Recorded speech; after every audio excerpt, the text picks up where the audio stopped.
Good evening, ladies and gentlemen. It is 1 after 5. I thank everyone for being here at the Vision Zero Advisory Committee meeting for August 11th, 2026. Let's get started. Our first order is a roll call, which I believe everybody has been aware that is here on the committee today that there is a sign-up sheet on the front table. If you've not signed in yet, make sure that presence is known before before you head out this evening, please. Our next thing that we'll quickly move into is the approval of minutes, which honestly, I missed them myself. Do we have minutes from our July meeting? We do. It's in our SharePoint a week ago. I've not had a chance to look over them, but has anyone else looked over them? Any revisions that are necessary, comments regarding those meeting minutes? No? Would anyone like to make a motion? We do have. I'll move. Move? Yeah. Okay. Any seconds? Okay. All in favor of approving July's meeting minutes? Aye. Okay, that felt unanimous. So moving right along then, we are, next on our agenda this evening is the public comment period, where we invite anyone from the public to share comments about up to 3 minutes, ideally regarding Vision Zero, the agenda this evening, any safety issues that they've had or felt in their neighborhoods in Nashville recently. And I don't think we had an actual sign up today, but I'm kind of looking at the audience and seeing if anyone is looking at me like they are interested in sharing a public comment. And it looks like we do not, which is quite fine. All right, I will open the floor actually to anyone on the committee. Is there anything public comment wise that y'all are compelled to share this evening? I'm kind of putting you on the spot here. You are more than welcome to not have anything. We'll save our comments for everything else on the agenda. Perfect. All right. That continues to move us forward this evening. Next thing on our agenda, as we do each and every month, is our fatal crash discussion. And Val, I believe you're leading that this evening with us. Wonderful. All right, taking a look at our 2026 year-to-date, we're sitting at a total of 64 fatalities. That includes 17 on the interstate, 45 on state routes, and 2 on local roads. So overall, we are trending about higher than normal. For 2026, we're at 16 multi-vehicle crashes, 20 pedestrian crashes, 2 cyclist crashes, 12 single vehicle, 12 motorcycles, for a total of 62 on our state routes year to date.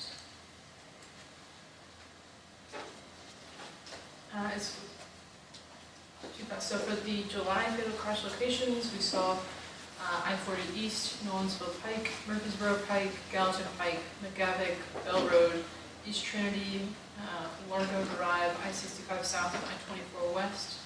We did conduct 3 site visits. Those reports are in the SharePoint. So the first location, 2541 Murfreesboro Pike. Vehicle A was traveling on Murfreesboro Pike when it struck a pedestrian. Police was traveling on the road and pulled up to the pedestrian line in the middle of the roadway. Area was noted to not be well lit. Pedestrian was approximately 120 feet from the closest crosswalk, directly in front of a bus stop. It's unknown which direction the pedestrian was heading. There's some aerial images of the crash site. Some on-site pictures.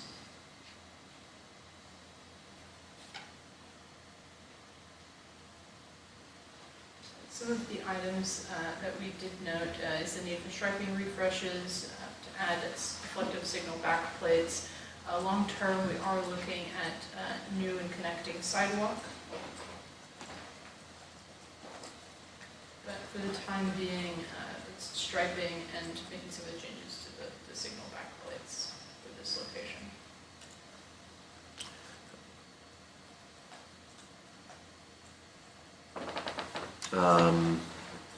Comments or questions on this from the committee? What are the, in the bubble, the dots with the different colors, what are the, it's hard to read those. Yeah, so those are the severity of the crashes, whether it was property damage, serious injury, or fatality.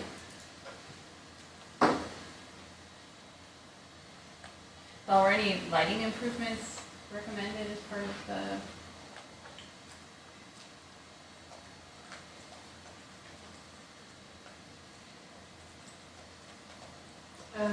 We did not recommend lighting improvements.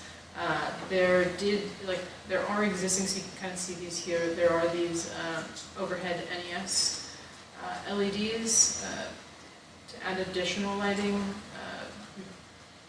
we would probably recommend doing a photometric analysis. That would probably be something that we would request from the all-access corridor. Not with any bus stop enhancements right now. The bus stop is just a post in the ground. So with a bus stop shelter, there may be opportunities for lighting that up. I was mainly asking because it said something at the top about the area not being well lit. Yeah, so it would, we wouldn't be able to put like pedestrian light, like what we'd call like pedestrian intersection lighting is what we've been testing out at intersections. This crash having been away from the intersection, it would need probably some new overhead lighting, which would be more of coordination with NES, and they'd have to see if that is needed. Have y'all done like an on-site visit at night? Like, are those lights that are there, are they working, do we know, or? We've not done it at night. Okay. So you mentioned that they were about a bus shelter. Is that something that is already in the works for this? So obviously, a sign in the ground isn't the safest. I'm not sure. That would be a choose how you move /we or a chime/WeGo effort. We are not sure where they're at with their prioritization for Murfreesboro and this specific location. But I believe this segment does call for enhancements. It's noted as in the future. The photometric analysis, like, is that where people will go out with a light meter at night and see how bright it is? I Or don't know does how that they work? do it, but I know it identifies gaps essentially. Okay. So it'll show you like how bright the output is, where it's missing. Yeah, I mean, all in all, this feels just like the same old pattern that we see constantly on a lot of these high injury networks. A pedestrian crossing near a bus stop that just does not have adequate protection, adequate lighting, a sidewalk, a place to sit and wait for the bus as well. And very excited about Chime and all the upcoming projects, but I mean, in the meantime, we're still very much having this same story told week to week, month to month across Nashville on our high injury network.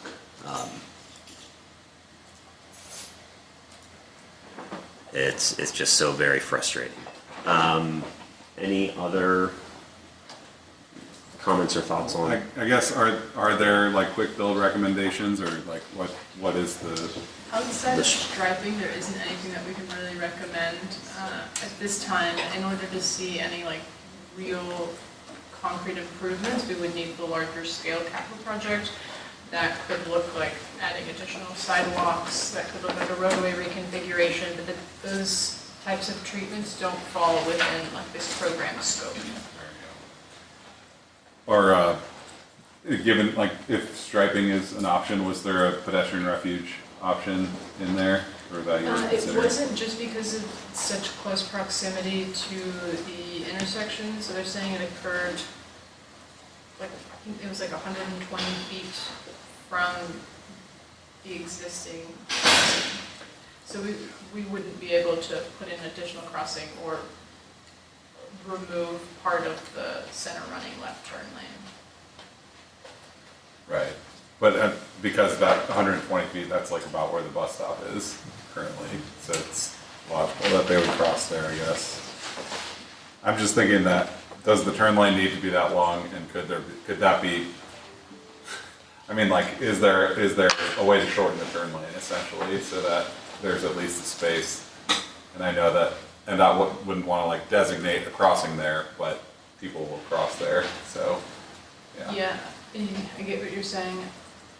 I think that like removal of any or even adjustments of the turn lanes would probably fall to the Choose How You Move team. Yeah. And a battle with TDOT. Well, and I know that Murfreesboro was sort of, you know, it was going to be a priority for Choose How You Move, and now it's been, no, I think Nolensville has been reprioritized, so is there anything we can do like in the nearer term than, you know, a few chime projects deep? I am not sure, I can't speak on for the Choose How You Move program team, but the quick builds is what we're always looking out for. Yeah. We're open to suggestions, but as far as when I went with some of our traffic engineers, that was what we could recommend for immediate implementation. Yeah. John, what side of the road was this on? Is it right where you were running your mouse just a second ago?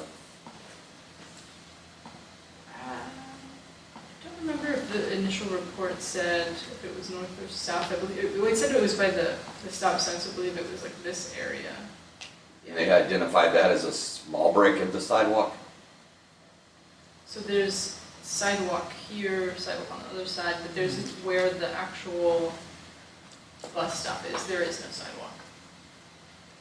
And 120 feet of it to get to that, looking at site picture 2.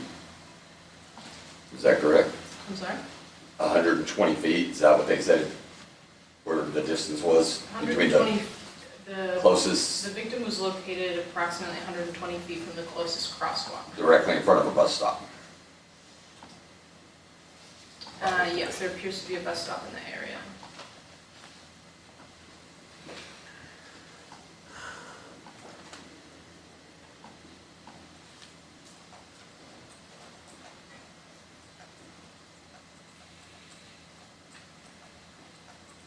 Are there any other comments on Murfreesboro? I just want to apologize, I don't have the name for this particular person. Did you have any information on that? No, I unfortunately don't. I made a note to follow up on this one. Unfortunately, unfortunately, I was just kind of not scrambling, but I did not have this one tracked so far. Okay.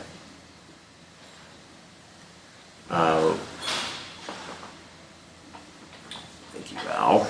We had an additional crash site visit on Murfreesboro Pike.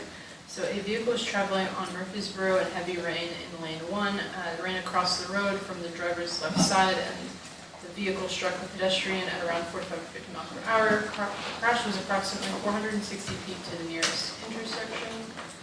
This is an aerial view of the crash site location. There were no pedestrian crossings in the area. Long-term, would like to look at a warrant for a pedestrian hybrid beacon. These were some on-site pictures taken. Some other recommendations including lighting repairs and upgrades. And this is, 4141 Murfreesboro Pike near, I'm sorry? Barks Retreat Drive.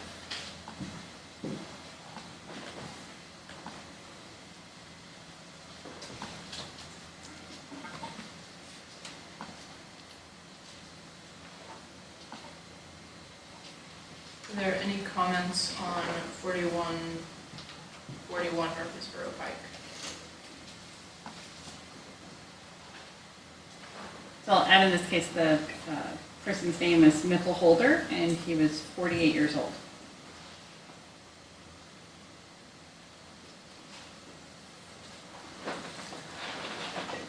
Well, it does look like there's a sidewalk on the on one of the sides there. Southwest, yeah. Do we know which direction he was heading? Was he trying to get to the sidewalk or? It wasn't noted in the initial report.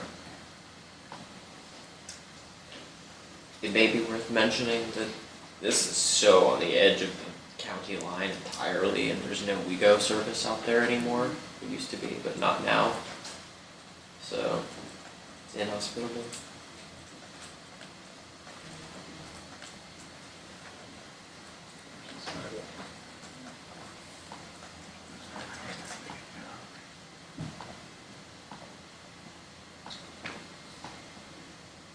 Is there any information about, like, did he live in the area or was it, yeah, I am not certain. there's like no origin, trip, destinations or anything like that? Not that we were tracking. I mean, there are neighborhoods right there. And there is a sidewalk, but in that top picture, Yeah, it's cut off. It ends just at the top and bottom, just outside that picture. So the sidewalk is very short. Yeah. It is just a slim, narrow bit of sidewalk. I'm happy that the motorists stayed on site here. Too often we see a lot of these are hit and run crashes. You know, they reported it was raining heavily, and they didn't have time to react. You know, just reminding people that, like, the speed limit is the maximum limit you're supposed to drive in perfect conditions on the roadway. And so if it is raining or dark or windy or anything that makes the road imperfect to drive upon, that you should not be driving the speed limit.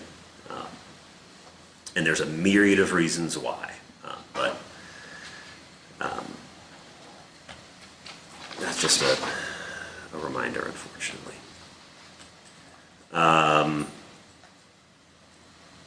All right, we will continue on unless there's any other questions regarding or comments on that one.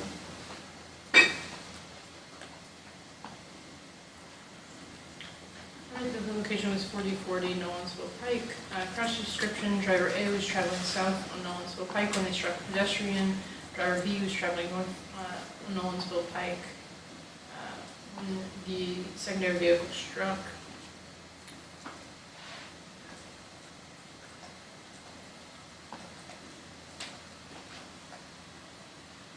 This is located near a bus stop. This is right over by the Walmart, so there is pretty heavy pedestrian traffic through this area. We did note that there are some sidewalk that needs to be repairs, opportunities for additional lighting. This is where the quick build was removed. In the pedestrian island. Yes, and this is also an area where we have kicked off or beginning to kick off both the Nolansville Pike all-access corridor as well as the Safe Streets for All grant. So major improvements would be expected through both of those projects. What did we identify short term? I'm sorry. Lighting repair and upgrades, and then, yeah, it was lighting that we've kicked off to any extra upgrading. But pedestrian lighting at the intersections would be through the SSRA grant. What about, was there any, I know this particular stretch has seen a lot of accidents over the years, and I think, I mean, you mentioned the removal of was the quick build project with the refuge island, and like, I know that the McDonald's is right there too, and that has two driveways that like basically feed into this problem area. Is there any discussion with them about like driveway consolidation and just to simplify that area and have less conflicts? We have not as part of like the fatal crash team, and we have not yet met with any like businesses to look at access management as part of like the SS4A grant, but there may be ongoing discussions as part of the all access corridor. I also know that if it's not this spot, it's very close by is where Patrick Garner, who's the Woodbine Neighborhood Association president, has worked to get, I believe it was 3 crosswalks, mid-block crossings that he was in conversation with, I know, with NDOT for quite a bit of time, and at a certain point he was just told that the money disappeared. And I don't know if there was, a strong reason for that, but that in combination with removing something that seemed safer than the current, just wonder if any of that could have saved a life. I'm familiar with the Woodbine crossings. Those weren't in this location. Those were removed, or I should say postponed due to funding. We chose to, we'll talk about the priority project list for 2026 later on in the agenda. But we chose to continue on with projects that were closest to construction, so that one still had a ways to go. So we'll be asking for money for that at a later date. But the quick build was actually removed when the installation of this crossing instead of the like additional, like the bus stop enhancements were being put in. The pedestrian refuge island wouldn't have worked with the current design. Okay. What was the pedestrian refuge island? It was further south though, was it, or was it at that intersection? It was not right at this intersection, but it was pretty close. It's about here. It's like essentially like where that Walmart is, I think towards like the back end of the Walmart. Yeah. Because it feels like the problem area is actually south of where people are crossing clearly, and This intersection, if it's the Welshwood Drive, that is where the pedestrian island was, because it was removed and replaced with what is now the left turn lane. Yeah, and the signalized intersection, but yeah, I mean, there's from Yeah. Welshwood down to Harding, there's That's a bad area. there's slip lanes, there's so many trip generators on either side, and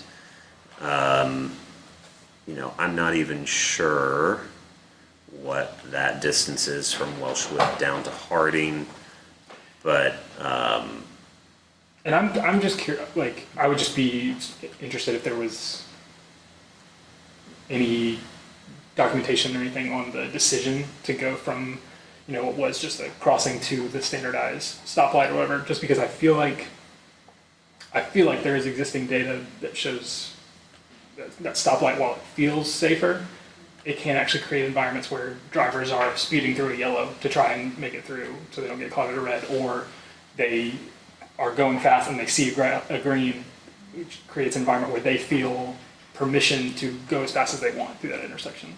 And so I'm just curious if NDOT has strong feelings. Predates me, but I can get a history and follow up with you on. and and speed is compounded again by the slip lanes that are at Harding and Nolensville. The people's incentive to speed through this area. I can't even, I'm having trouble with Google Maps here, I can't tell the distance between Welshwood and Nolensville, or and Harding. But again, we see so many points of trip generation between those two sides of the road that it's hard to believe that people are gonna walk 200, 300, 400 feet up to an intersection to cross, as we just see people do. Especially because, I don't know, who knows if this pedestrian was using the bus or not, but that's a big bus stop right there, highly used, and so if they had just gotten off the bus, or were trying to catch the bus, but, yeah, there was a mid-block crossing. Sorry, the person's name in this case was Robert Powell, and he was 68 years old, so that piece of mobility of having to walk further might have played a role in some of Yeah. this.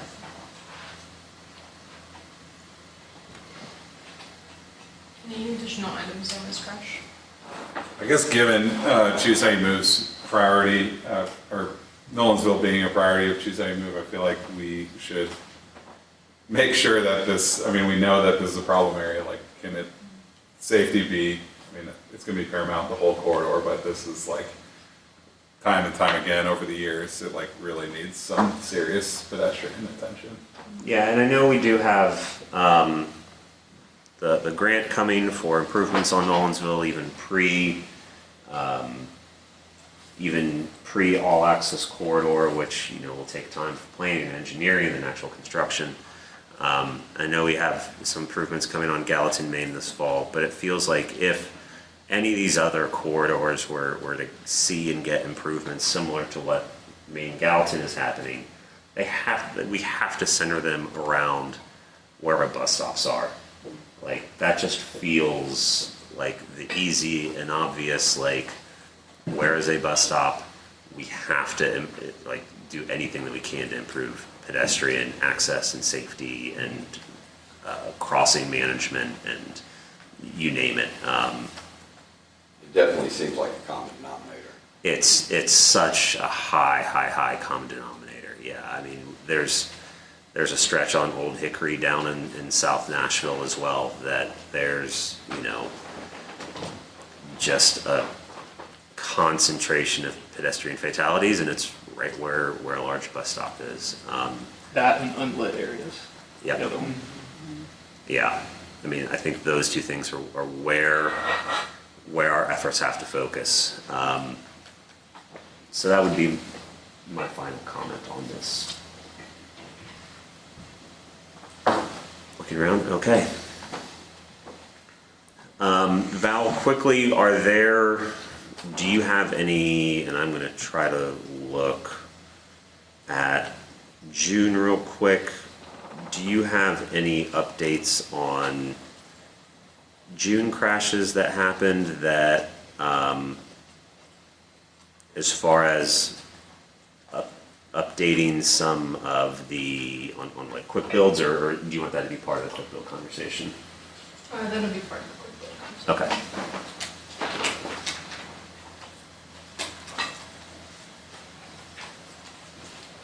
All right, that moves us to updates from Metro Nashville Police Department.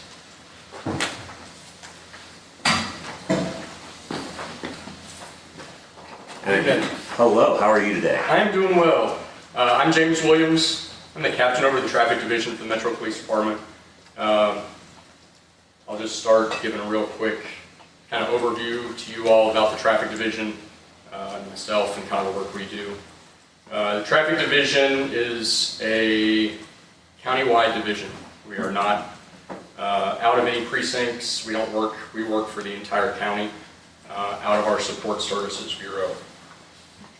That being said, our office is located at the new Southeast Precinct, so that's where we are physically located for offices, but we serve the entire county. The division has two sections. We have an investigative section and an enforcement section. The investigative section includes our crash investigation unit, which is typically referred to as the fatal team, that investigates all fatal and life-threatening crashes in the county. That currently consists of 8 investigators.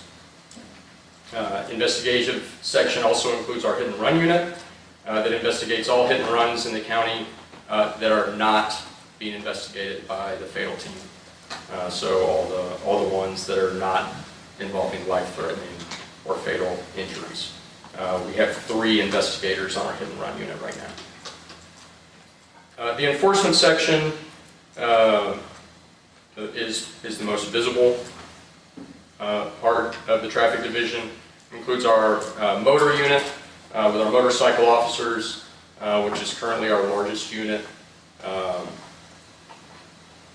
With our current vacancies, we have 16 motorcycle officers that conduct enforcement countywide. We also have our aggressive and impaired driving unit that covers 2 shifts right 2 shifts of the aggressive and impaired driving unit. These officers are in unmarked vehicles, and depending on what shift they work, they kind of serve different roles. We currently have 2 officers on our day shift in the aggressive driving unit. That their main responsibility is state routes and controlled access highways enforcement there. So we have 2 doing that. Then we have a second shift of officers that do a little bit of that on closed access highways and state route enforcement, but they are also responsible for our street racing enforcement, street racing investigations, and impaired driving enforcement when they are working an overnight shift. We currently have 5 officers assigned to that at the moment. In addition to that, the traffic division houses the school crossing guard unit, which comprises of 1 sergeant, 1 officer, and then 116, depending on the day. But right now we have about 116 part-time civilian school crossing guards. 11 of those civilians are school crossing guard supervisors, and then the rest are assigned to posts at schools. So that's just a real high-level overview of what we do and what makes up the traffic division. We do a whole lot more when it comes to special events, dignitary protection, just a whole host of things. We're kind of a Swiss Army knife. A lot of the joke in the office is if anybody needs anything in the department, they call the traffic division, and we kind of figure out how we fit in and how we can take care of it. Myself, I've been the captain over the traffic division for a little over a year now. I've been on the department 19 and a half years. I'll be coming up on 20 years here soon, and I've spent 11 of those years in the traffic division. I've been in every rank in the traffic division and have done pretty much every job except for the motorcycle thing, because that's not my thing. I was a crash investigator on the fatal team for several years. I supervised what was then called our DUI unit for a long time. As a supervisor over crash investigations, school crossing guards, and aggressive driving. So done a little bit of all of it. Over my time, I have to know some of these numbers for court when I go to testify. But in my career, I have had some part of an investigation of over 800 fatal crashes during my career. And it's crash investigation is kind of my and crash reconstruction. It's been my passion for a long time. It's what I've fell into. Wasn't what I thought I was going to be getting into when I got into this career, but I've really enjoyed it and think very highly of the folks that do it. So that's real high level traffic division, what we do. I'll get into some specific numbers here as we kind of go through the questions that you guys sent. I appreciate it, so I didn't have to make up numbers on the spot. So talking about traffic enforcement and how it's being conducted in Nashville, this comes up in the media a lot about where we were at one time with traffic enforcement, where we went and where we're going now. So traffic enforcement has been increasing over the past couple of years. So far this year, traffic stops are up about 25% year to date. We're at about, when I pulled these numbers, we were at a little over 36,000 traffic stops for the year. Arrests from those traffic stops are up 38% to 2,500. Our citations are only up 12%. So of our 36,000 traffic stops, citations have been issued in 13,000 of those. And then, so our warnings are up much more. Our warnings are up 34% at a little over 20,000. And just to say something about these numbers, I just told you how big the traffic division is. Essentially, it's about 30 officers. The department's authorized for 1,700-ish, so we're a small division. The traffic division makes up a third of these traffic stops. So our 20 to 30 officers are doing about a third of the work for the department when it comes to traffic enforcement. So we make up a big chunk of that. And I might skip around on your questions a little bit just to kind of keep some of that together. So when it comes to enforcing distracted driving, hands-free, it was specifically asked there. So our distracted driving citations are down a little bit this year compared to last year. Last year, year-to-date, we were at about 1,800 distracted driving or hands-free violations. This year, we're at a little over 1,500. Since the law went into effect in July of 2019, we've issued just under 14,000 citations for hands-free law. One thing that I can't really do, looking at our numbers, is I can't see how many stops were for hands-free. I can only see the citations. So while the numbers might be lower in citations this year, that doesn't necessarily mean the number of stops for a hands-free violation is lower. If a warning was given, it might just be that we've given more warnings for that this year.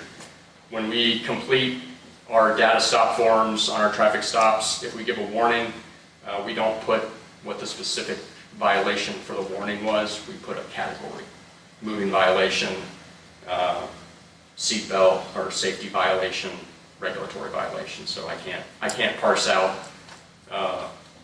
the specific violations that warnings were issued for. Along with that, school zone enforcement, we do dedicated school zone enforcement starting today. We do that weekly, and we have a schedule for our motors officers so that they are able to provide coverage in each of our 9 precincts and go to school zones all throughout the county. So that is done weekly. Today, we were a little bit heavier on it. We had some more folks out there helping us out. I think we did school zone enforcement in 20 school zones today. Of course, there's 170 public schools, give or take, in Davidson County, so a small portion, but we have a goal every year to get to every school zone at least a couple of times. Schedules change and things happen, but that's our goal. If we see particular problems at some school zones, we will give them extra attention as we hear that and do that. So let's see, I feel like there was another enforcement related question somewhere. Maybe that was it. I'll just take any questions about our enforcement. There was another one. The Vision Zero, or the high injury network. How we were changing that. I knew there was another one there. So the high injury networks were developed as part of the Vision Zero action plan that started in 2020 with Mayor Cooper, and then actually got adopted in August of 2022, if I remember correctly. Those set the current high injury networks. They haven't changed since then, and there's no planned updates, in my understanding, until after the 5-year plan is complete. So what we were starting to see was that where we were doing enforcement within the high injury networks was getting a little stale in terms of enforcement. We had improvements. We were tracking improvements every quarter in the places where we were doing enforcement in terms of crashes. Dickerson Road comes to mind as one place where we had some really good success. But then we kind of hit a wall where our enforcement wasn't really bringing those numbers down much anymore. And we started to see that we were missing opportunities in other locations where crashes were starting to become more common that weren't necessarily identified as the highest part of the high injury network for us. So we do our analysis on crashes and where we do enforcement quarterly with the help of our crime analysis section, and then some stuff that we do in-house in our office to kind of get that up. A traditional heat map or kernel density map is very poor for traffic enforcement. We really try to look at roadway segments. Usually in that, depending on the roadway, in that mile to 2 miles length. Some other roadways, depending on where they are, we'll look at a shorter length as a segment to do enforcement. So our analysis, a lot of the spots still end up coming up in the high injury network, but some of them don't. When they, for whatever reason, there's been a change, and so we can address those as they come up each quarter. Again, we're kind of constrained in that, I don't want to say constrained, that's the wrong word. Since we have the responsibility to the entire county, we also have the responsibility to each of our 9 patrol precincts.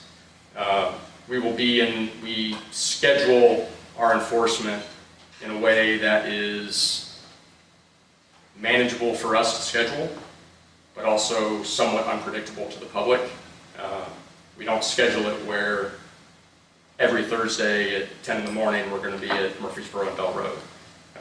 We have it staggered so it's on different days, different times, as the crash data directs us there.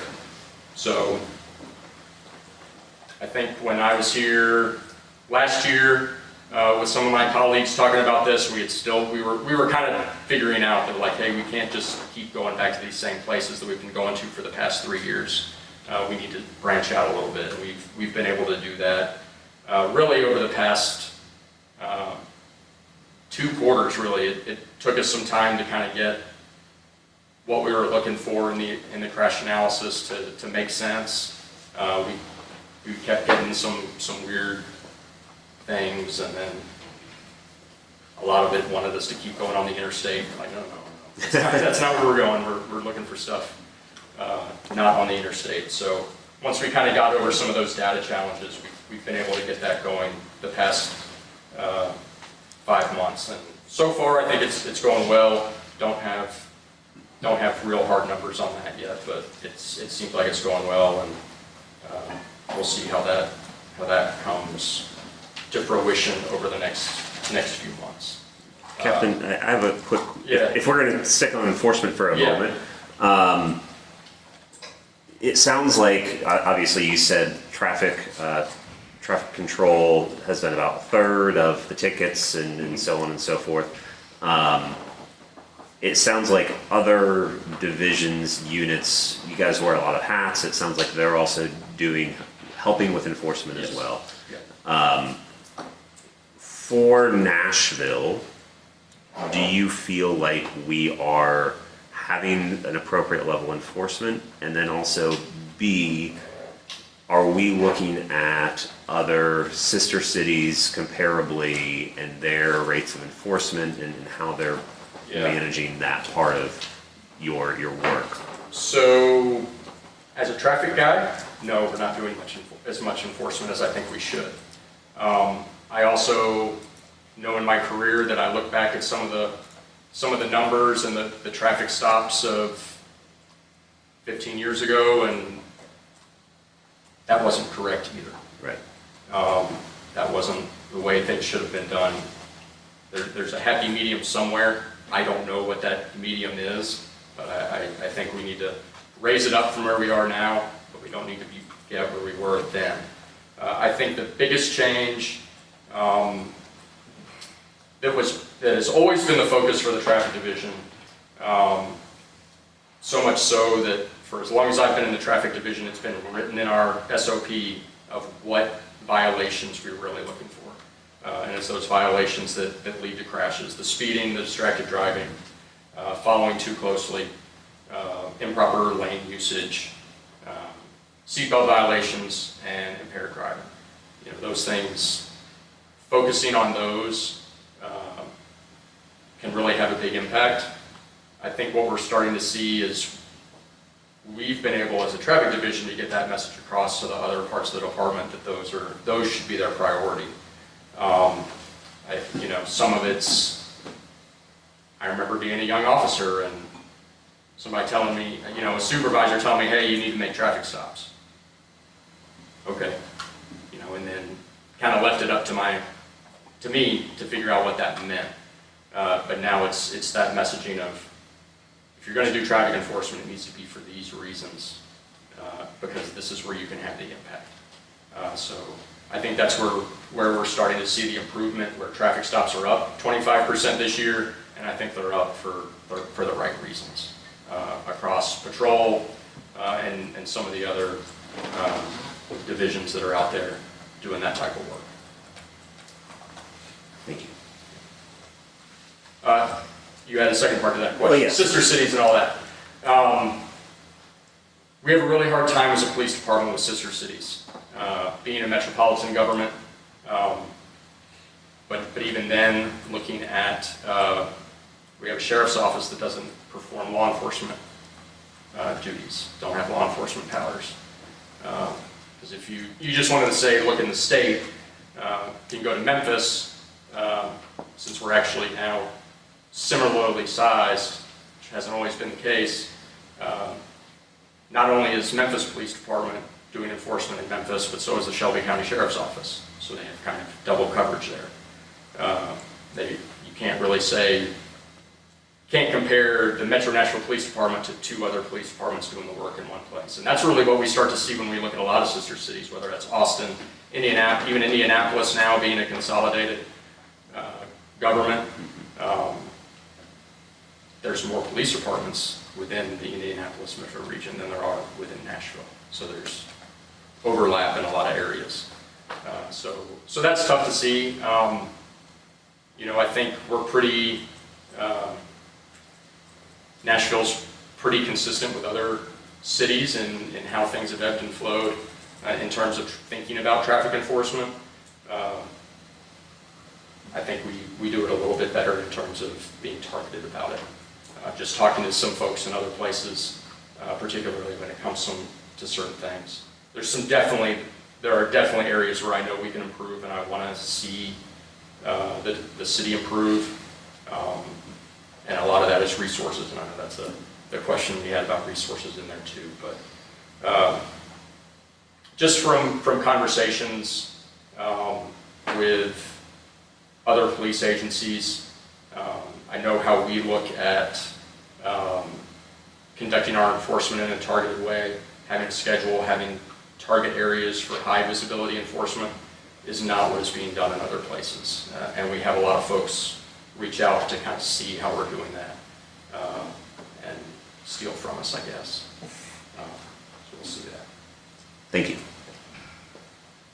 Any other quick questions on enforcement before we, I guess, resources is, no, bundling these together works. Right, yep. I was just kind of curious about something you said about the high injury network and how it, you know, you hit certain criteria that made it not effective or something like that, but we're still seeing like what we were talking about today at Nolensville and Thompson or Harding. I mean, and it's like we've seen that for years, incidents, and I mean it's obviously in the high injury network, and wondering like what that roadblock was for you all, and then like what is there still an intention towards the high injury network? No, yeah, so there is still that intention there towards the high injury network, and really what we've looked at is we haven't altered where we're going. It's not huge shifts. Murfreesboro between Bell and Hobson, it's still there. A lot of those are still there. Some of them we've maybe just shifted. Instead of doing, and I'm just using this as an example, instead of doing enforcement on the stretch from Bell to Hobson on Murfreesboro, we've maybe gone from Bell to Una Antioch or something like that. We've just kind of moved it a little bit. Some of that honestly is having to do, it's the same officers doing the enforcement and giving them a change of scenery a little bit. You know, they're every day going out to the same 2-mile stretch. I think there's become some complacency there too. So just moving folks around a little bit there. But it's also, it's going to tie into resources. You know, it's wanting to be more places than we're capable of being. At times, we're not capable of being there. The 3 crashes you guys went over today, 2 of them were doing during times of the day when the traffic division is not regularly staffed by anybody. Would have been during times when we had overtime available for enforcement, but not during our regular shifts. So I think that's, the resource piece there is huge on being able to staff more shifts.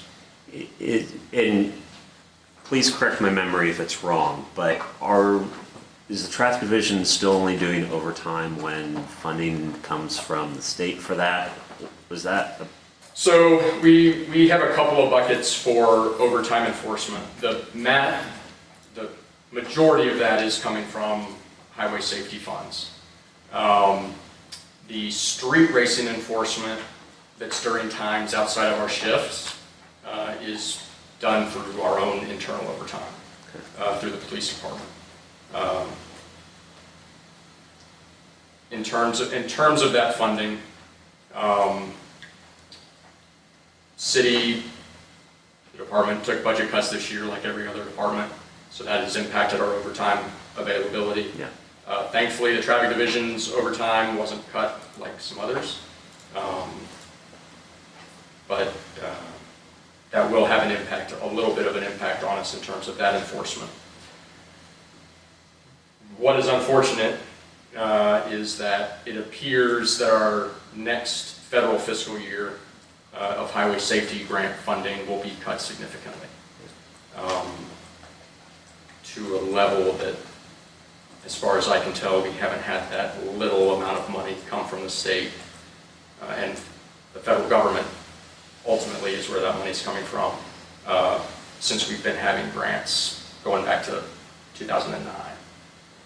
So we're looking at about a 60% cut in those funds from the state next year. We're hopeful that when it's not the first time that the federal government has had budgeting issues and passed through on grants. A few years ago when that was the case, money came available after the start of the federal fiscal year that the state was able to pass on to us. So I'm hopeful that happens again, but right now we're planning on significantly large reduction in that availability of funding. Starting in October, federal fiscal year, so that'll be the question about there too. I know it's been brought up before about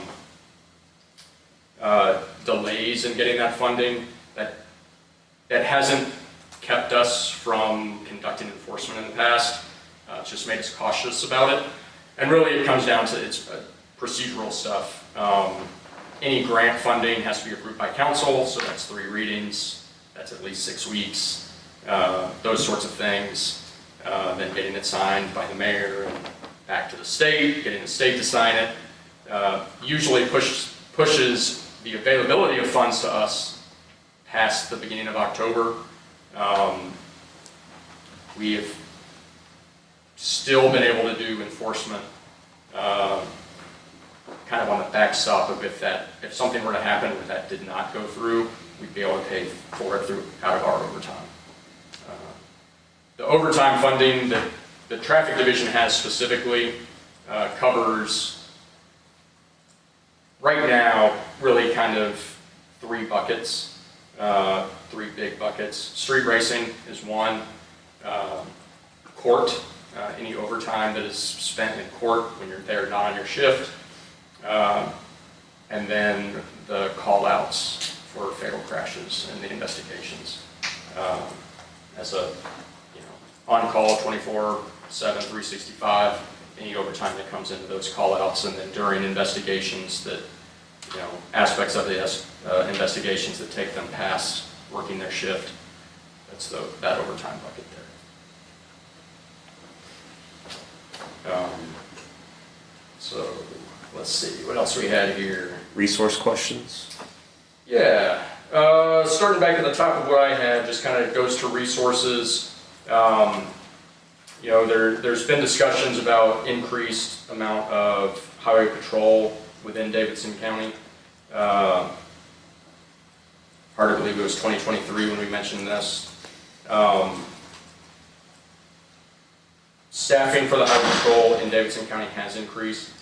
It is not the 50 that is the goal there. I don't have a current number for that. I know it's more than the 8 or 10 that it was those years ago, but I'm not 100% sure what that is at that moment. They've had some, their captain here in Davidson County recently got promoted and they have a new captain, and we haven't connected on all that yet.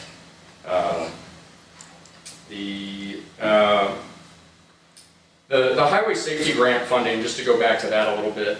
So what that has historically funded for us, as a federal pass-through grant, it's got some pretty specific requirements.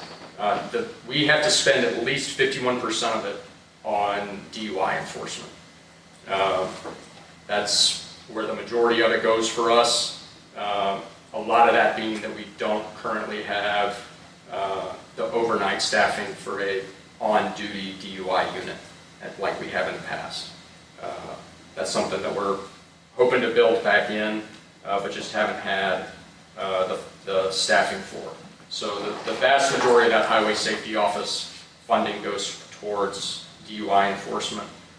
So this is usually officers from patrol, officers from traffic that aren't on shift, that'll come in and do DUI enforcement shifts on the weekends and overnight.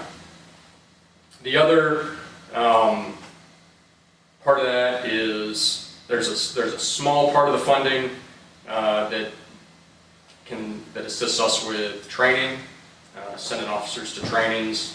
A little bit bigger, but it's still a small portion that's for equipment. That's usually how we're buying our either radar, LiDAR, speed detection devices, and then the remainder of that is overtime funding. What's not used for DUI is what's used for, and this has made it easier on us. We used to get kind of separate grants for different types of enforcement. Like we would get a distracted driving grant. So we would pay overtime for officers just to do distracted driving enforcement. We got, several years ago, a pedestrian education grant where we were doing pedestrian enforcement, and that is usually looking for vehicles not stopping at crosswalks for pedestrians, and then also education materials to hand out. That we were doing that a lot in areas around Vanderbilt, Belmont, Lipscomb, Lafayette Street. It's kind of those high pedestrian areas there. What the state has done kind of for us over the last few years is give us what they call multi-violation grant, where they'll give us the pot and we can then divvy it up, which is a little bit better. It's tough to tell an officer, hey, once you go to enforcement, you can only focus on distracted driving. So this kind of gives them, we still have, you can do enforcement, and this is what we're looking for, these things. And so that's been helpful there. The biggest thing for me, I have a lot of plans, and I think we could do a lot of great things. A lot of it comes down to staffing, not just funding, but staffing.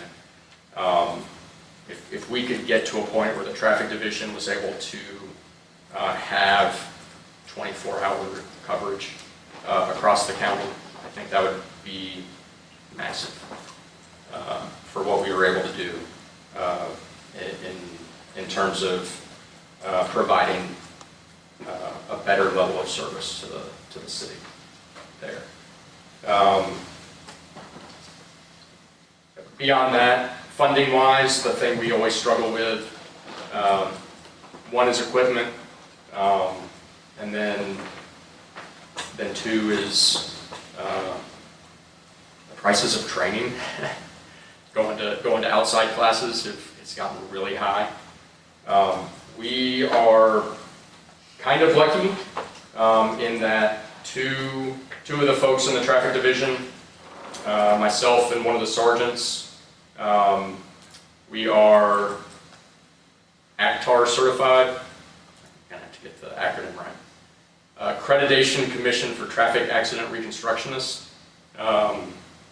It's an advanced accreditation. There's only about 1,400 folks that are accredited in the world, and we've got 2 here. So we are able to provide a lot of in-house training, and we provide a lot of training to other agencies throughout the Nashville area when it comes to crash investigation, some enforcement stuff, and crash reconstruction. But finding some of the more advanced trainings has been difficult for us, and really just constraints there. When it comes to equipment, as I mentioned, most of our speed enforcement equipment we're able to purchase through grants, but we still have some old stuff. The biggest thing is our motor officers.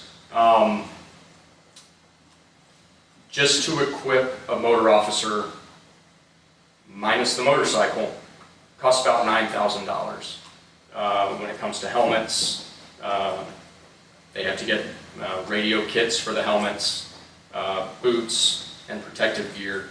$9,000 per officer. We have to buy new helmets every 3 years, new protective gear, just to keep up with that. So the costs add up pretty quickly. A quick question. Yeah. You shared that it seemed to be more motor officers in the traffic Mm-hmm. and traffic enforcement than what is the alternative in a normal cruiser. Right. Is that for cost effectiveness, or is that because of some kind of a higher successful enforcement rate as the motor officer, or is it a kind of combination? Yeah, it's a combination of that. It is, motor officers can do enforcement in more places than somebody in a car, and are much more flexible in where they can go and be effective. To do enforcement in a car, you've got to be on a bigger road, shoulders, Yeah. kind of that sort of thing to be comfortable. Motors can get onto the neighborhood roads better, smaller roads, they're more agile, and so that's a big thing there. Some of it's just been the way staffing has changed over the years. We used to have a much larger staff of that aggressive and impaired driving unit when we kind of had it split. We had the aggressive driving unit and then the DUI unit, and we merged them all together, but as staffing has changed over the past few years, that group has gotten smaller. We're trying to build that back up. But the 16 motor officers right now gives us 2 shifts.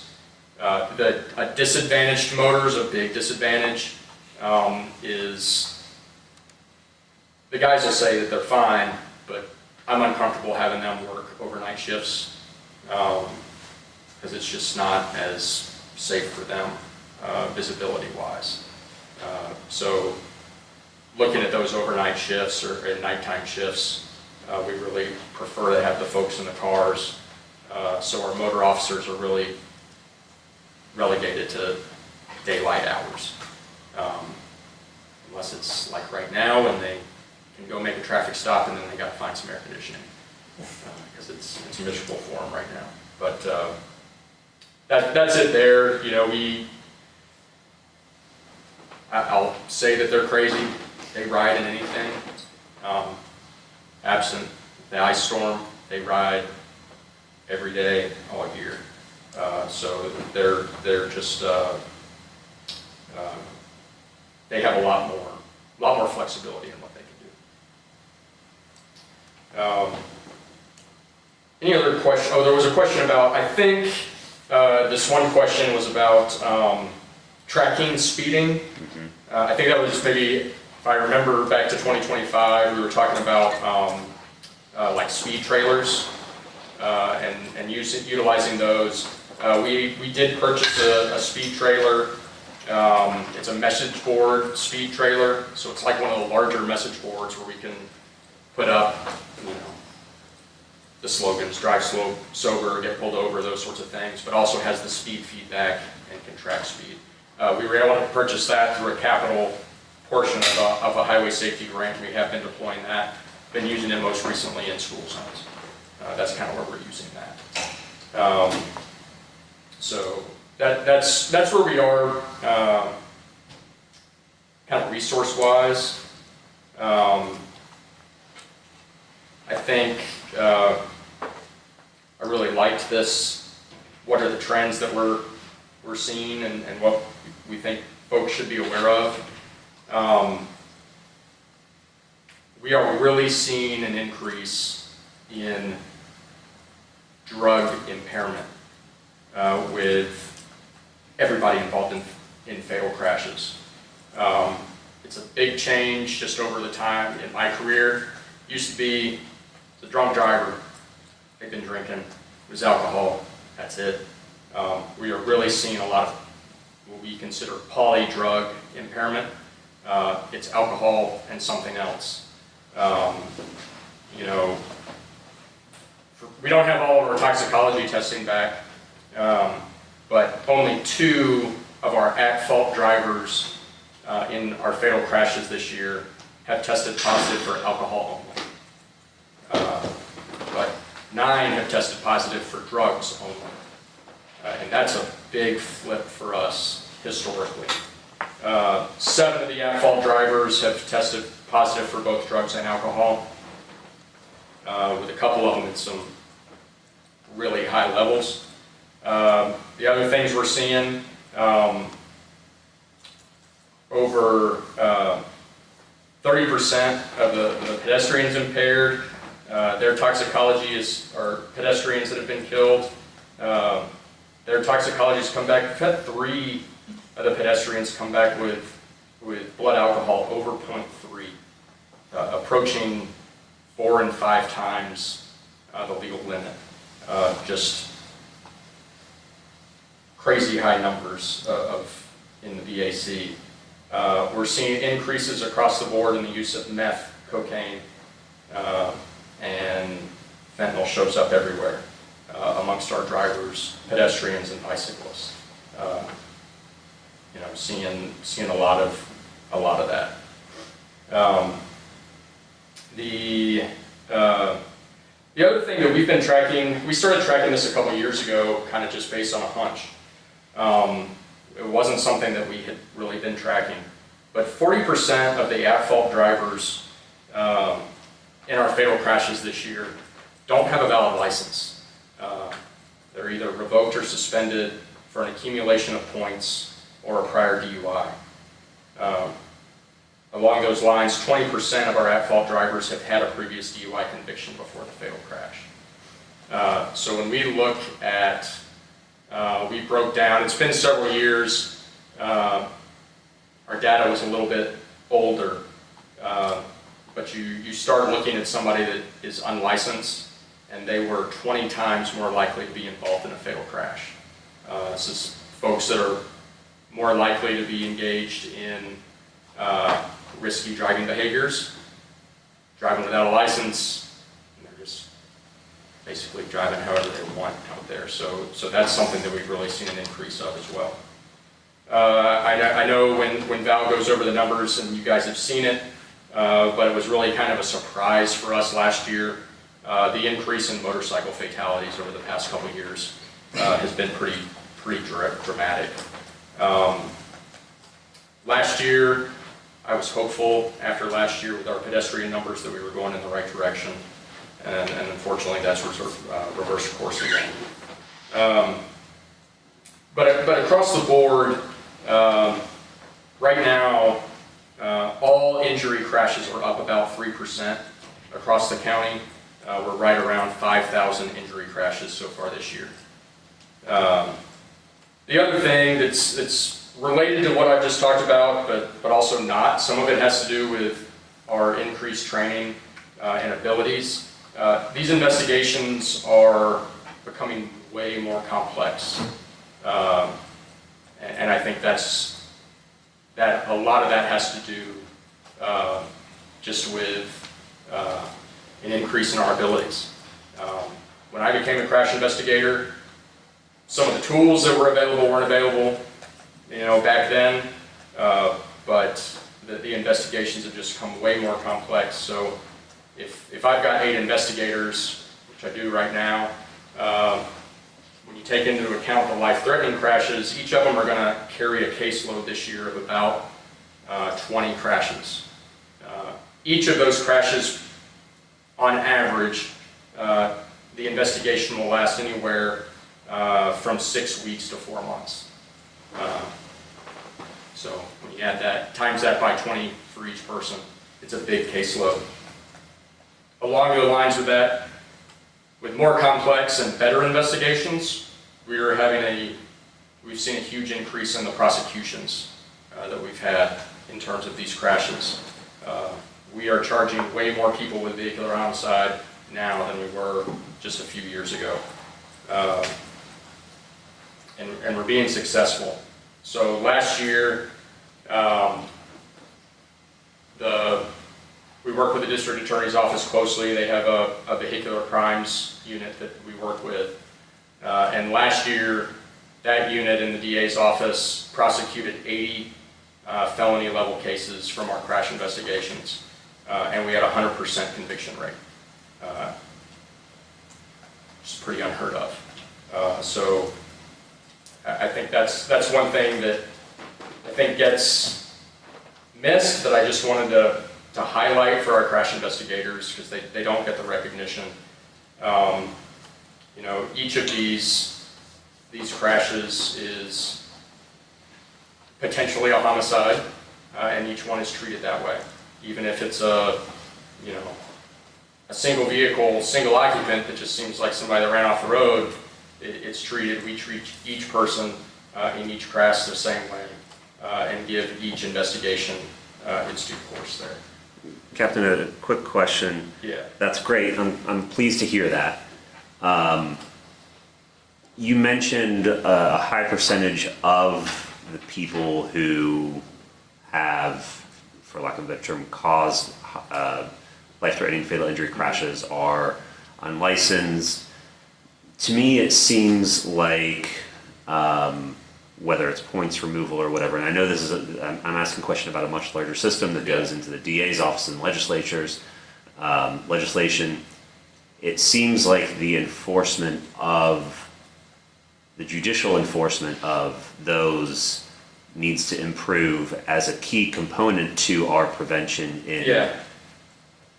Yes. So I think what gets lost, and not to get into the whole merits or discussion of deterrence theory, when it comes to, we find that it's more important when it comes to deterrence that an action is swift and expected. If people expect they're going to get caught doing something, and the punishment comes swiftly, they're more likely not to do it. I think one thing that's great is that about 80% of folks that are convicted of a DUI never reoffend. The problem is that we're not necessarily getting those convictions. The other part of that is we're kind of the first step in the enforcement process. We're not the judge, juries, and executioners. We start the enforcement process, and then that continues in court and down the line. And so we'd love to see better and quicker outcomes. A lot of those 80 cases that were adjudicated last year, some of them were pre-2020. So, it's just slow after, a lot of work there. So I think that is a big part of it. When we look, and I hesitate when I look at the unlicensed drivers of, why are they unlicensed? But a lot of times what we're seeing in the fatal crashes, I can't say that this trickles down to all unlicensed drivers in all crashes, but when we look at the fatal crashes and we look at driving history, we're going, this person's a terrible driver.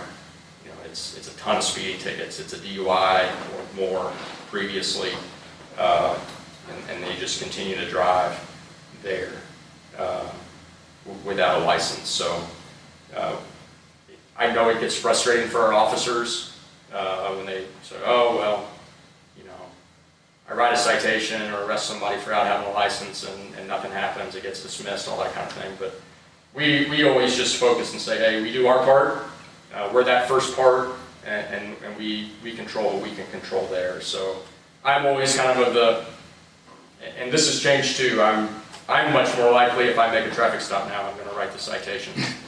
Just say I did my part to make sure that, you know, maybe we can have a better outcome down the road there. But it is a much larger picture than just going out and making traffic stops. I know we had a couple other questions on trends Yeah. here, and I'm curious to hear your thoughts on that, but I do want to kind of time-wise Yep. start getting some other questions. But one that I did specifically want to ask on is, we've anecdotally seen and heard from friends, from people on this committee that crashes with pedestrians, cyclists, and vehicles is oftentimes difficult, even if there's not an apparent injury, to get an accident report filed with Right. MNPD. Yep. And from us, that feels like, you know, an accident that's gone unreported, and as far as our ability to compel change, stats is a very meaningful tool. Yes. Can you shed some light and guidance into that Yep. observation? And yeah. Yeah, looking through those related questions there. So I wish it was better. I'll say that, personally. The idea when this came about, to have an option for folks to report a crash online without having to wait on an officer, was to reduce the amount of people that are waiting 4 and 5 hours for an officer to come and take a report for them. And this really kind of starts as a conversation of state law of what is a crash. And state law very simply says a vehicle on the roadway or otherwise in public, and there's a whole list of things, shopping areas, those sorts of things that are public.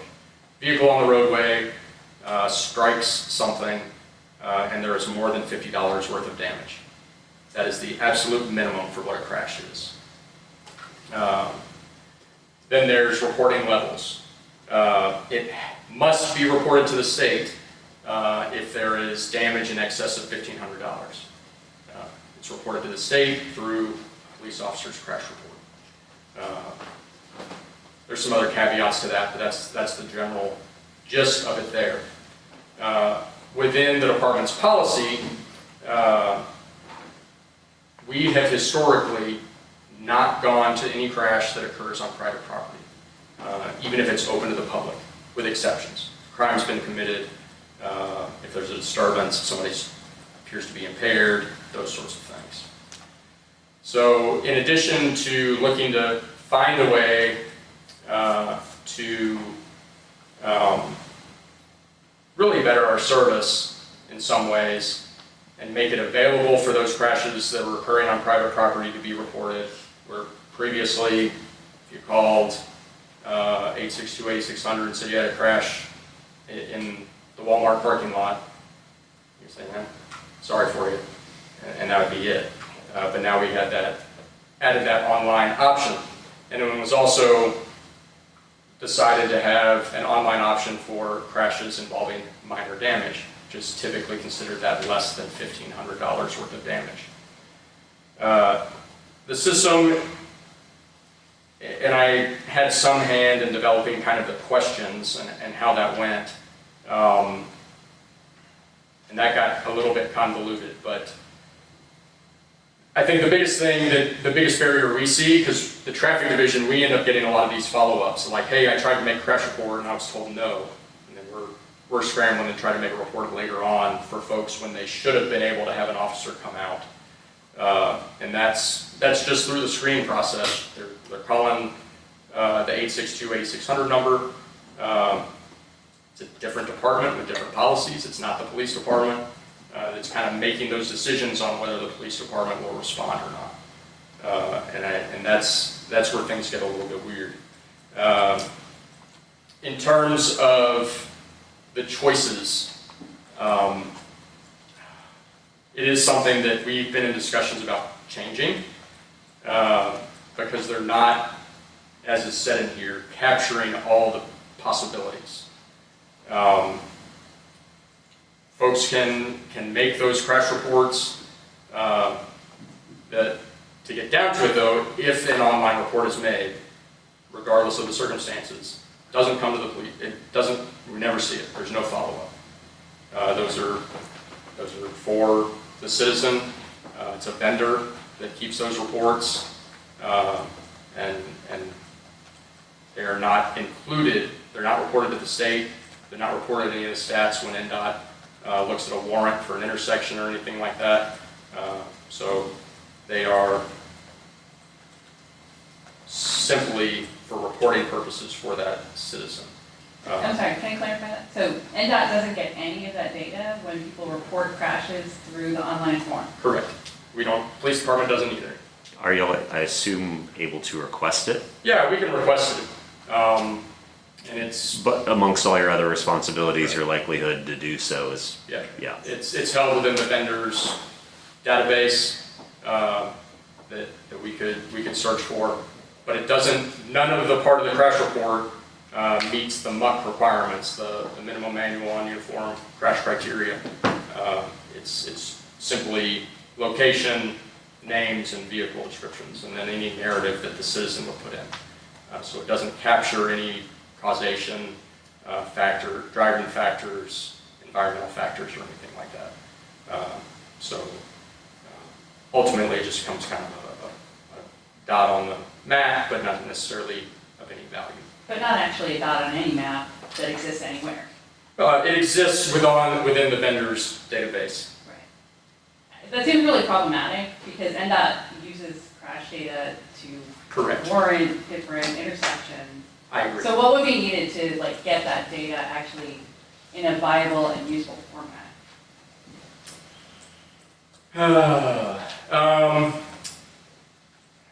I'd have to work out with our records division how they are, because I know that it is not getting pulled into our records management system. It's being kept separate. And it's accessible by the police department and the records division and those of us in the traffic division. It's just not easily retrieved. And I don't know what format we could retrieve it in, whether it's a CSV or anything like that. I'd have to get with those folks and look at it. But I think it's a discussion that I know it's come up in Traffic and Parking Commission as well, when we've been looking at some intersections where there are clearly crashes happening and we don't know about it. So it's something that is up for discussion on how we can improve that, and still, because while I don't love a lot of it, there are still some benefits when it comes to the service it provides. So I don't think it's something that needs to go completely away. I think it just needs to be improved, and that's a discussion we have to have in the department internally. Were there any other general questions? Yeah. Yeah. I was wondering one thing. I know the current policy for a non-injury collision is for the online reporting, but I noticed No, that's not correct. it's not. Okay. No. It has to meet the certain criteria that are on there. That is typically, it has to be minor damage. It cannot be blocking any roadways. No vehicles can require a tow truck. The parties have to agree to both, if it's more than one person, they both have to agree to do that online reporting. And there can't be any disturbance and disagreement or any kind of crime, so folks have to, if they're being honest, say whether they have a license or not, whether they have insurance, those sorts of things. So if there is a property damage crash, we've still reported, we've gone out to about we'll go out to about 13 to 15,000 property damage crashes this year and take police reports for them. So the number of crashes here, I can kind of tell you that the numbers in the past has been somewhere around 4,000 reported through the online portal, out of the 25 to 30,000 that we have every year. I see also that you have to be 18 years of age or older to do Correct. that as well, so otherwise, just automatically you'd have to send someone out. Yes. And for, what do you do for a bicycle or pedestrian collision where there's no apparent injury or damage? If there's no damage, it doesn't qualify as a crash, and so there would be no report. Whether that's cars, pedestrians, bikes, there. So if a car and a bicyclist collide and everybody goes, I got no damage, I got no damage, I'm not hurt, I'm not hurt, it's not a crash. And so it wouldn't be reported on any kind of crash report, whether that's through online or through the police department. To clarify, that's not a crash as considered by Tennessee state law. Correct. It is a collision between two bodies, Yes. but it is not a reportable crash. Yes, sir. I'm curious, specifically in regards to the enforcement types grants, right? Like the DUI Yep. enforcement grants. I'm very curious as to the limitations or the way that you set that up. Or like, basically my question is do you go out there and the way that you choose a spot, the timeline, the setup is based around a DUI, for example, but you're allowed to get anything, or does it have to exclusively be DUI? versus- No, it doesn't have to exclusively be DUIs. It has to be enforcement.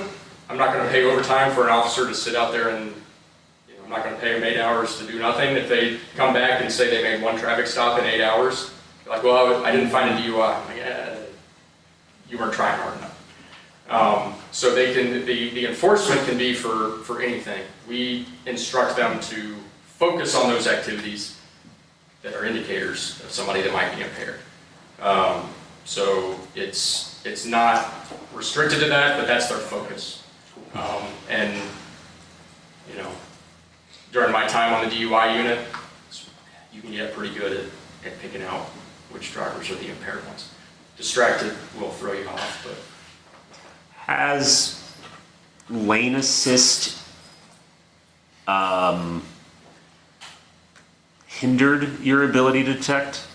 I don't think so. I mean, my hunch is it hasn't. And I think the big thing is like even looking at our crashes, most people don't have new cars. True. The average age of the cars registered in Tennessee is between 12 and 14 years old. So the number of cars that have those advanced safety systems is actually pretty low percentage. And we're not seeing necessarily that being the case. It's still some of the typical stuff when it comes to DUIs. Driving in the middle of the night with no lights on. Even with automatic lights, I don't know how people end up like that. But a lot of those things. I don't have any anecdotal evidence one way or the other on that. So totally unrelated to the last one, but I've been thinking a lot about that pedestrian death on Broadway recently. Mm-hmm. And I was thinking about how the guy who was driving was from out of state, right? And so I'm kind of curious about like Nashville's a tourist city. There's 3 major highways, and a lot of people come in here. Like, how many of the people pulling over, just generally, are like residents versus from visiting? Vast majority of folks that we are pulling over when we're conducting enforcement are local. Okay. And that, I say local, that could still be Clarksville, Murfreesboro, the immediate area. Not Tennessee. Yeah, very, very few. Now there is a large commuting presence from Kentucky, the Bowling Green area, but vast majority of folks that we see, and it comes out in our crash stats too, that most people that are involved in crashes here are local. So circling back to the beginning, it sounds like every other department, you guys are spread pretty thin. And you had mentioned that a lot of these other cities utilize their sheriff's department, so you have dual coverage. Yeah. Is there been any talk of partnering with them to cover some of these events, like dignitaries and event, you know? Yeah, so, yes. With the amount of events that Nashville has now, it's not just the police department that works them. You know, when it comes to dignitary visits, that's just one part of our job that has grown greatly over the past. Nashville's become a popular place for supposedly important people. So, like last year, we traffic division, we did 28 motorcades last year, where in the past we'd maybe do 2 a year. But we work with Highway Patrol with that often. Yeah, we use our resources a lot from outside agencies when we can, and get that help when we can. I think you just look at going back to that and kind of the examples I gave. You know, 500 and where were we at? 560 square miles for the county. Goodlettsville PD has a very small sliver of that. Bellmead PD, even smaller sliver. Berry Hill, 1 square mile. You know, and that's where that overlap is happening. Other than that, it's all Metro Police Department. So, you know, you look at a metro area like Memphis, and you've got City of Memphis, and then all those other good-sized cities within the county. Bartlett, Germantown, just a lot more police departments in those areas with the resources to kind of help out that we don't have here. Yeah, one thing I was sort of thinking about with some of these topics, I mean, I like the idea of that grant that focuses on like pedestrian specific enforcement and things like that.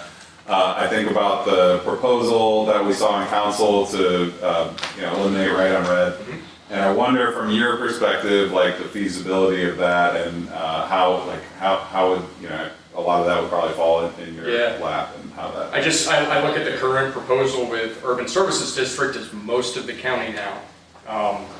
It's a lot of intersections and not going to be everywhere. You already can't be everywhere where we want to be now. And so it would just be a lot of places where we wouldn't necessarily have officers to enforce it. Certainly if we're there, we'd enforce it. So there are several intersections around the county already that do have no turn on red. Correct. Just curious, what are the enforcement numbers for those intersections? I don't know Are there any tickets being written? I don't know the enforcement numbers on that. There's not a specific code for turning right on red. There's not a specific enforcement code to write a ticket for that. It would be a traffic violation. Yeah, it would be kind of a general traffic violation. Crash-wise, since 2025, beginning of 2025, crashes involving a car turning right on red and striking a pedestrian or bicyclist, I think it's been 50, and 1 fatality since the beginning of 2025. Captain, as always, thank you. Yeah, anytime. I'm going to finish up with one last question. Sure. We always appreciate when you come by, and we try to do this annually. Next year, if you come back with us, what realistically things would you hope have improved? If you have targeted things that you really want to try to. So I think really kind of enforcement-wise, I'd like us to keep getting better at how we're doing that. We've done some quasi-experiments in the past. 2019 was the last time we did it. kind of thinking about, there's a theory in hotspots policing called the Cobra curve. And it was based on crime hotspots, but it basically said that if an officer spends 15 minutes in a crime hotspot, doesn't matter what they're doing for that 15 minutes, but if they spend that time there, that's kind of the sweet amount of time. Any less, it has no effect. Any more, they're wasting their time. So spending that 15 minutes within a crime hotspot is kind of the ideal. We've been kind of playing around with how that works with traffic enforcement. One thing that we've kind of saw when we did kind of our quasi experiments with it is 4 hours of enforcement in a hotspot can reduce the number of crashes in that hotspot for up to 2 weeks. And so it's kind of figuring out how can we schedule enforcement and find those places and do it right. The big key with that, and I think what's been the hardest part for that is it really has to be that high visibility enforcement. And using NHTSA's definition of high visibility enforcement, which is really kind of that team of officers. It's that you drive down West End and you see one car pulled over, you go, oh, well, bad for that one guy. But if you see 3 or 4 cars pulled over, you go, ooh, maybe I should change the way I'm driving. So that's where we've struggled, is being able to do that kind of high visibility enforcement in a spot for a small period of time and see those consistent results. So I'd like to keep playing around with that and seeing how we can make, you know, if I see you before July 1st next year, we'll be in the same budget problem. If we see you after July 1st, maybe the budget's improved, but I know that resources aren't going to grow on the trees, so I'm just seeing how we can be more efficient and better at what we're doing. Thank you. Thank you. Charlie, I'm sorry, there was another question on the list that was submitted around language. Yes. And how crashes are discussed. Yeah. And, Yes. yeah. So I went back through all of our press releases since October of last year. There's the one, Harding, the bicyclist, about protective gear. I didn't like that one. I think the idea that we were looking at that when we report, so when our crash investigators go out and a supervisor goes out there and we do that preliminary email, that preliminary email that Val and her team get and several other people get serves several purposes. Its main purpose is what's called an early notification for FARS reporting, for that fatality reporting. So it's really checking boxes on the facts of the crash and what conditions were present then. So on that one, when I looked back at it and looked at what was originally sent and what was put in the media release, it didn't convey what we saw out there on the scene correctly. You know, it said that he wasn't wearing protective gear, and really what we were looking at there was that it was unlit. The e-bike that he was riding had no lights on it or reflectors at all, which was weird. And then he wasn't wearing a helmet, and all those things got put into no protective gear. And I think that's an opportunity there where we could clean that up. The only other two there, you know, just kind of looking at in the media releases is that we had there was one where the media release said that a pedestrian is wearing dark clothing and sitting in the lane of travel on the interstate. And those were just the facts that were reported there on that. He was sitting in the middle of the interstate wearing dark clothing and wasn't even seen when he was struck the first time, more than likely, because he was struck several times. And then the third one was a pedestrian wearing no clothing at all and acting erratically. And we were just reporting the facts there. There is no intention of victim blaming or anything like that. It's us going through the circumstances that we see out there. It's no different than when we put a driver that was killed in this crash was not wearing their seatbelt. They were not wearing their seatbelt. You know, if they were, those are those facts that we're putting in there. You know, some of the stuff we see will get put out in a media release, and then I can read an article about it and see that it's very close to the media release, but it's been transcribed differently. So when it comes to pedestrians and bicyclists, as investigators, we don't treat them, as less than, because they're not.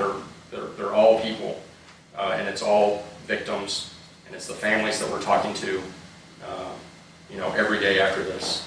There's none of that intention there for us to, say that they were doing something wrong. It's how we're going out there and documenting the scene, and then how that's getting reported there.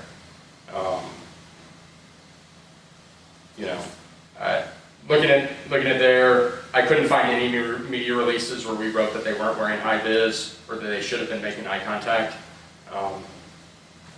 That's not something that we've put out before, to my knowledge, and it's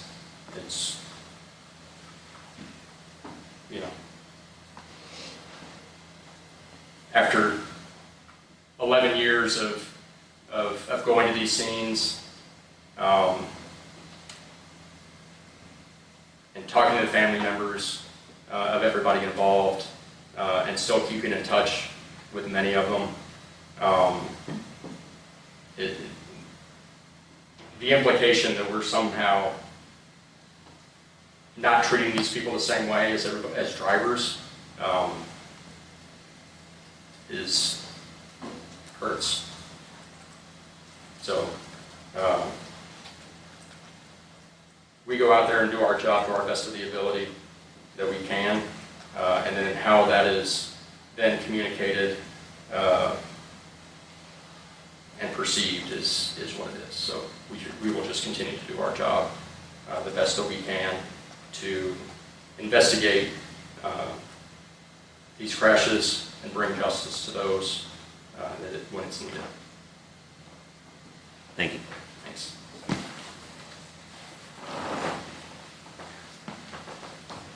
All right, Val, we have a couple of quick minutes left.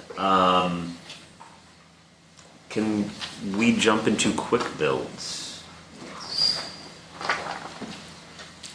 So I wanted to give an update on the Vision Zero Quick Build program. So for 2026, we did choose a couple priority locations based off of crash history that we want to implement, move forward to quick build designs. We do have a backlog of recommendations, whether that's through fatal crash reports, whether those are through submitted work order requests through CUB Nashville, one-offs from council members, community members, something that we saw out and about.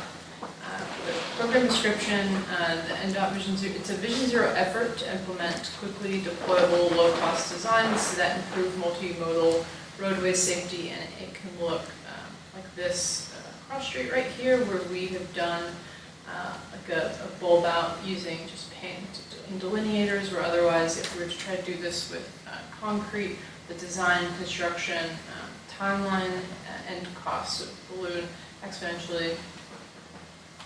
So for the remainder of the year, we decided to focus, based off of crash history, these locations include 40, such as Gallatin, DV Todd, a lot of it is on the high entry network, Bell Road, Haywood, Thompson Lane, Murfreesboro.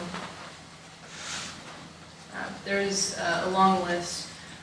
Right now, again, we're just focused on getting these items into the ground. I think there is a need and a want for next year to better define the program, to create a bit more like standards, a manual for the department to use that'll give a list of corridors or intersections that should be prioritized, and then to better define what a quick build means. I think if you talk to one person, they can tell you a quick build is something with paint delineators, and that's because historically that's what we've been doing. But if you talk to another person, they could say the goal of a quick build could be actually implementing this design to concrete if that if utility pole wasn't there. So I think that there's a lot that you all can expect in the upcoming year with a quick build program revamped, but in the meantime, we're just focused on construction.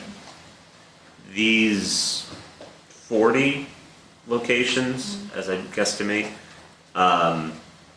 construction, design, construction, everything that's supposed to be done December 31? Yes. Okay. Predominantly, these will be bulb outs, restriping. Paint delineators and signage, so it's low-hanging fruit. We are not expecting to do any construction work. There may be some like ADA ramps that we can install in order to like stripe a crosswalk, but we're not putting forth any type of like large-scale capital efforts or dollars towards this. One particularly that I saw that jumped out to me was the, I think, 8221 McCrory Lane, which was a life-threatening crash of a child. Do you have any insight what they're planning on doing there? I know I'm just pulling that one out of the... No, not off the top of my head, but all of these have a report with recommendations, and you want to follow up on that one in particular. Val, do you know how many, if any, of these could be marked as, you know, quick builds, we're taking care of, as you said, low-hanging fruit, but this is not enough? You know, like we need to come back to this with something more dedicated, but we're doing what we can right now. Do you know, like, is that a note on any of these? Yeah, so all of these will have a report, so you'll have what, like, this is like the low-hanging fruit stuff. You'll have your wish list as funding becomes available. I would say that all of the arterials, it's going to be one of those things where it's like we can do striping and we can do signage, but the true transformational aspects for safety is going to have to wait. Something like some of the local roads, like our neighborhood streets. A lot of these are collectors too, materials. But those might be a bit harder. Yeah. I would say. I just know, like, Quick builds are going to be Yeah. about what we can do without having to probably rip up asphalt. I bring up Edmondson Pike a lot because I live over off there, and it's somewhere that I think could use a lot of attention, and I think it's on this list, getting that PHB in, which I think is awesome. It's right across from the public library. I think that's so needed. But at the same time, that PHB is not going to slow cars down generally without the presence of a... No, and The whole road that's just not- needs to be slowed. Yeah, that's not the intention. I think the intention for this is to just act quickly and to do something, but we're still going to continue to go out and do these site visits, identify the larger projects, the ones that I think that will have the most impact. And as we begin to prepare for our 5-year plan update, and then year after year, as we put together our next fiscal plan request, we'll be taking into consideration some of these wish list items. Cool. I'll be coming to you all for understanding priorities, and I think having that new plan will be a huge benefit. I'm glad to see that this is a start. And I will say that this is just what falls under what we're calling the quick build program, but quick builds like striping, paint delineators don't just happen within the quick build program. Right. You can expect to see bulb outs, crosswalks with the Safe Routes to School program, with bikeways enhancements. It's not just happening in this one silo.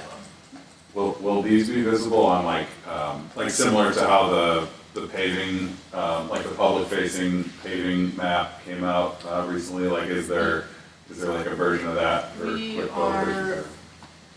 We're working, organizing our GIS component. But yes, we are just now at the point where we are able to track work orders associated with years and to what programs. So we'll be able to report to you all, whether it's quarterly or at the end of the year, what did you do with the Vision Zero Quick Build program? What were the locations?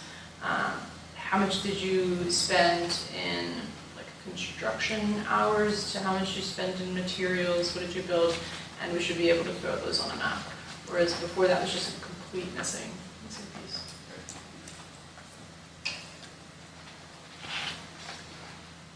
I think that does kind of segue into our next and last conversation. Project list update, correct? And I think my general question is,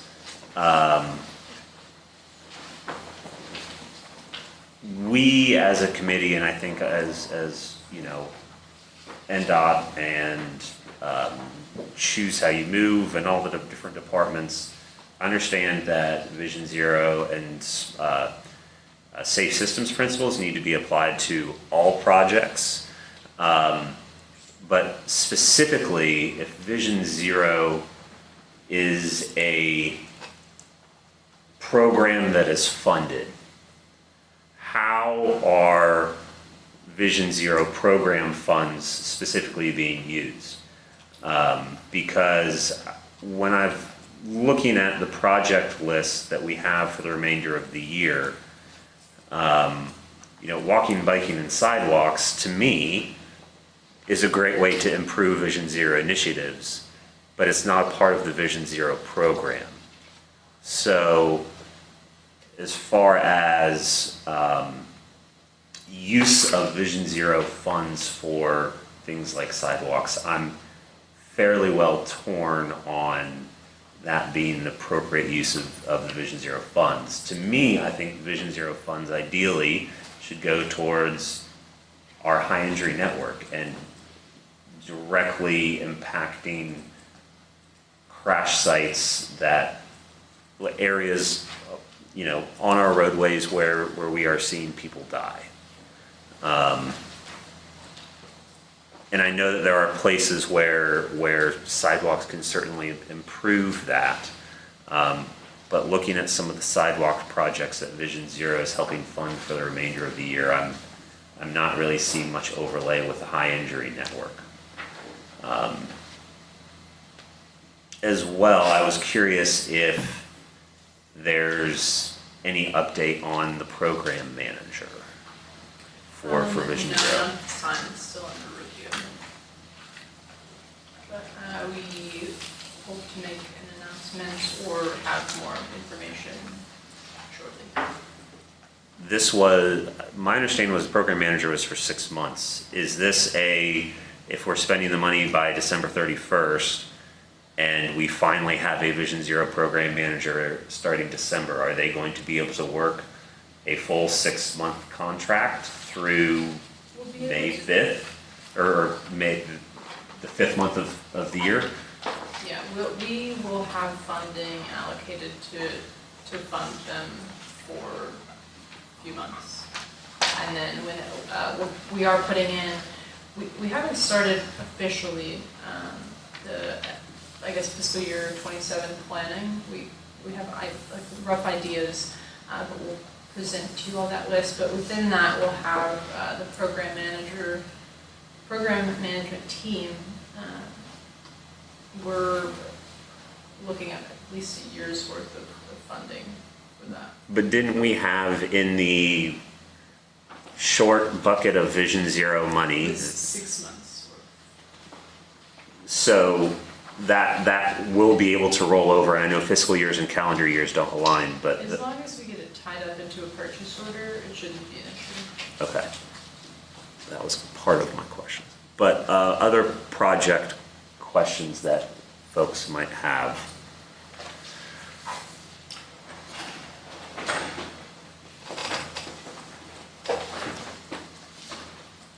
So all of the projects that say project name VZ and have a hyphen, So I should clarify, I believe you all saw a much larger project list back in April. right? And that included any and all NDOT projects that were identified to have some sort of Vision Zero tie to it. Anything and everything that the department does has an element of safety. We don't do anything that wouldn't create a benefit to our community. we took that list and further filtered it down, so we just wanted to show you all where specific Vision Zero dollars are going towards. So it's not what the sidewalks team is doing, it's not what the bike race team is doing, not what the Chime team is doing.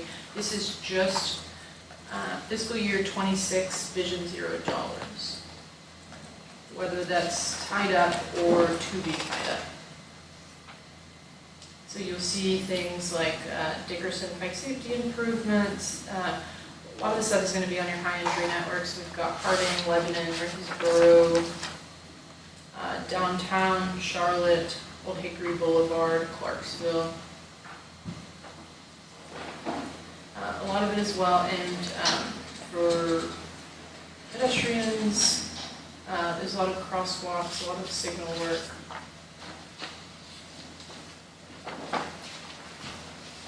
But this is not the complete list of what other non-Vision Zero programs are working on.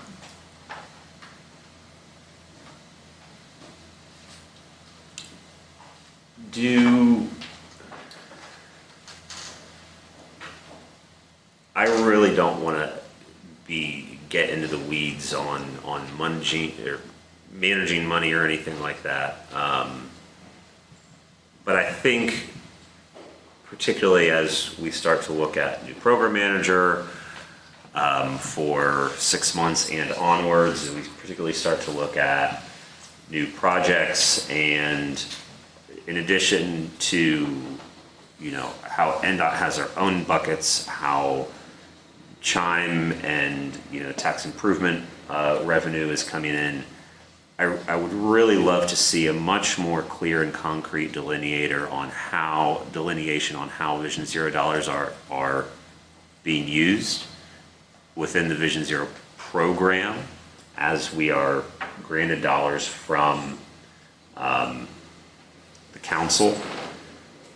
To me, I think, yes, Vision Zero principles, of course, across all projects, but what is the Vision Zero program as far as how it's putting dollars towards projects in Nashville? What type of projects they are? I think Safe Routes to School is a good program that makes sense to fall underneath the Vision Zero umbrella as far as funding projects go. Quick builds, absolutely. So there are things like those sub-programs that are not going away. So year after year, Right. I think this group can expect to see things like Safe Routes to Schools, like quick builds, like bit of crash implementation, our neighborhood streets traffic calming. Each of those sub-programs have their own individual prioritization, Right. and that's based off of criteria such as like proximity to the high entry network, crash history, the amount of like bike heads, land use, contacts, a whole bunch of stuff. I think where we could use some further refinement is where we're spending capital dollars, like capital dollars for larger scale projects. So at the time we had done, back when Vision Zero first kicked off, we had done a lot of like safety audits. We've done one on Nolansville, had one on Old Hickory Boulevard, and from there we've sort of picked up, like you'll see on here, we're finally moving forward with some of these intersection improvements like the ones on Dickerson Pike. We're at a point where, we're able to move from planning into design, and then there are instances where we did just pick intersections based off of crash history. We've moved those forward, but we're needing that next step, that next level of refinement. And I think we're really wanting to focus in on local roads where I think there's going to be maybe less red tape, where we can make the biggest impact. But that's where we really want to bring in you all to help assist with those efforts. Again, we're looking at school zone safety improvements. We have our priority list. We've gone ahead and we've ranked all public, private, and charters. We know the timeline that should take us to complete all schools, assuming we get funding year after year. But we are missing those middle gaps of what are those safety projects that aren't within like Choose How You Move? What are those safety projects that we can implement alongside a repaving project? So I think that there's more discussion that needs to be had with this group. I would say probably starting next month, just because we're just now starting to really think about and put on the paper what our next fiscal year ask is going to be. Okay. More money for enforcement. Any other questions, comments? We are now 2 minutes past 7. I believe this is the last thing on our agenda, correct? Okay. Anything as far as what we specifically need to touch base on in our next working meeting, 2 weeks from today, and then next month in our main meeting? Agenda items? Y'all are quiet tonight. Okay? Well, we'll coordinate. In that case, motion to adjourn? Second? First. All in favor? Aye. All right, thank you very much. Thank you again, Captain Williams. Of course.